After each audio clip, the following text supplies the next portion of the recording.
Hello, I'm Jennifer Martin, the principal of the Hemet Quest Student Center, where everyone here is family and you always belong. We carry a lot of the students who are generally considered the significant subgroups as we look at data nationwide. Some of our students' demographics include over 86% of students with free and reduced lunch. We also have over 23% of students with special needs, as well as a significant number of ELs, African American students, and Hispanics.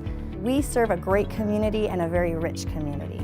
The most important thing to close that achievement gap for students in a demographic such as ours is to first make sure that their needs are met.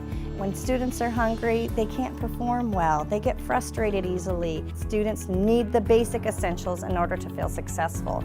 That includes food and shelter and clothing, as well as making sure that they feel connected to our community. Especially in our low-income population areas, parents aren't always able to even send lunches with their kids to school, let alone provide them both breakfast and lunch daily.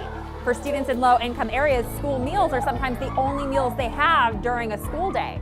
The ACEs are a powerful piece to our community. The teacher and the ACE work in tandem, and they operate off one another beautifully. The ACE comes in and they lesson plan together. The ACE actually teaches a character lesson every morning while the teacher works with students in other ways. The purpose of an ACE is to help the kids in every way blossom and grow. We were waitlisted as soon as we opened the doors, and we have consistently grown, even before we had a food program, even before we had after-school clubs. Parents were hungry for a place where they knew their kids were safe and truly cared for. And we have developed that name in the community as being a place where everybody belongs.